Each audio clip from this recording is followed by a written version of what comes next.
Caminando por el pasillo que conducía a las habitaciones de la casa número 17 del District University de Seattle se encontraba Travis, un pequeño niño de 5 años con una curiosidad inmensa aún para tratarse de un chico de su edad.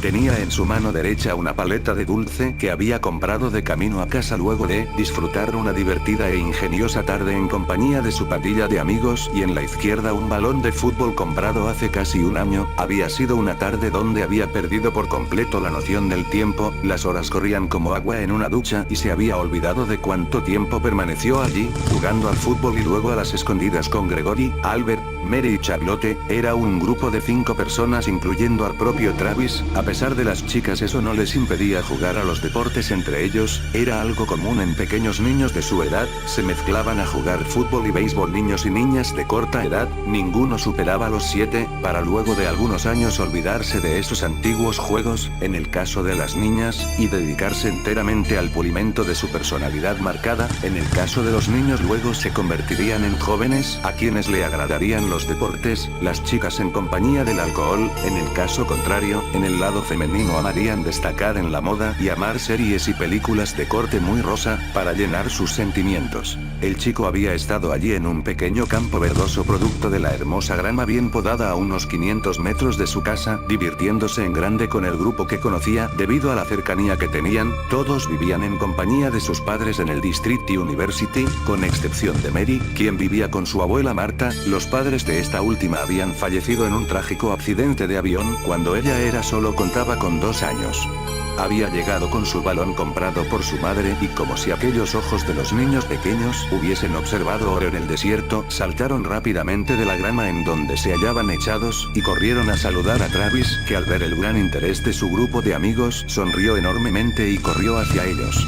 Luego de permanecer jugando por espacio de 1 hora y media al fútbol, habían decidido jugar al escondite entre los arbustos que el pequeño campo poseía, y entre tanto juego y placer sano, se habían hecho las 7 de la noche y una duda había surgido por su cabeza como una bala imponente y fría que recorre su cerebro en busca de su sistema nervioso. ¿Por qué mamá no había ido en busca de mí? Había surgido mientras jugaba al escondite, tratando de que Charlotte no los encontrara, se había escabullido como bien sabía hacer y se había llevado su balón mientras al voltear hacia atrás había visto como la pequeña niña trataba de dar con el paradero de cada uno de los chicos del grupo. Al salir del campo de hermosa grama bien cuidada, había pasado en busca de una paleta de dulce en la tienda del señor Méndez y contando centavo por centavo le había pagado orgullosamente al viejo dueño del establecimiento. Sus pasos se apresuraron y en su cabeza surgió otra interrogante de mayor envergadura. Quizás su madre sí sabía en dónde se encontrara, pero no deseaba buscarlo para darle una tunda cuando llegara por haberse quedado demasiado tiempo fuera de casa. Después de todo era apenas un pequeño niño de 5 años, y esas no eran horas de llegada para tan corta edad, y menos aún en compañía solo de sus pequeños amigos de infancia.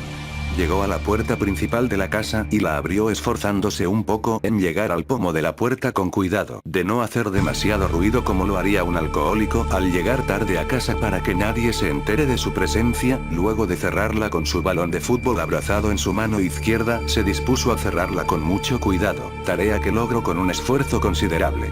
Comenzó a pasearse por el recibidor de su casa mientras sus cabellos se movían en torno a su frente y observó las llaves de su madre puestas sobre la pequeña mesa en donde se encontraba un retrato de él y su madre, lo que confirmaba que ella sí se encontraba en la casa y por consiguiente no se había olvidado del pequeño crío. Lo que le esperaría sería sin duda un regaño efusivo y luego si su madre no conseguía calmarse unas nalgadas al chico. Con el miedo de todo lo anterior nombrado, el chico llegó al pasillo que conducía a las 3 habitaciones de la casa. En la más próxima, la que se encontraba a la izquierda, estaba su cuarto, y no quería parar allí. Antes de seguir había recordado la paleta que había comprado y la sacó de su bolsillo derecho y la sostuvo con algo más de fuerza de lo que lo haría normalmente. Con sus 2 manos ocupadas prosiguió su camino. El cuarto de la derecha que se encontraba en el medio de los 3 era el de su padre fallecido hace 2 años y era usado para visitas familiares. Ese tampoco le importaba. Su madre se encontraba en el último de ellos, el que se ubicaba como el cuarto del pequeño pequeño Travis a la izquierda, no había escuchado ruido alguno al entrar en la casa, por lo que supuso que su madre se hallaba en su habitación, esperándolo para hacerlo escarmentar por su tardanza, lo que supuso en Travis un miedo más grande del acostumbrado. Había acumulado ese miedo a medida que caminaba hacia su casa, sus pequeñas manos sudaban y resistía a que su balón y paleta no se escabulleran de sus manos. No había querido soltar el balón antes, para que no ensuciara de lodo la casa que su madre lustraba tan bien, y la paleta quería ofrecérsela como especie de chantaje para que su regaño fuera menos duro y si tenía suficiente suerte no le castigaría. Cuando por fin estuvo enfrente de la blanca puerta del cuarto de su madre, no sintió el ruido de la televisión, ni de la radio, solo el seco silencio que significaba que ella estaba durmiendo o que en el peor de los casos, estuviera en compañía de una de sus típicas citas a quienes metía en su casa y de las cuales a Travis no le agradaba ninguna de ellas. Giró el pomo de la puerta con suavidad para comprobar si el seguro se encontraba pasado, ya que su propia madre le advertía que lo hiciera de esa manera para comprobar si estaba cerrado o no. En alguna ocasión al abrirla de golpe el niño casi había observado a su madre besar a un tipo que ella había traído a casa. Eso había ocurrido hace un par de meses.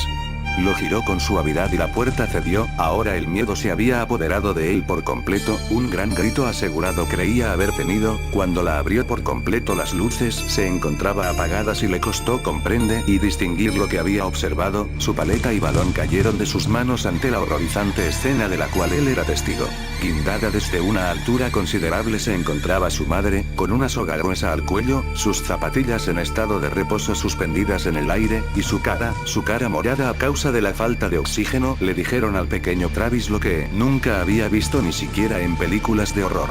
Su madre se había suicidado colgándose en su propia habitación.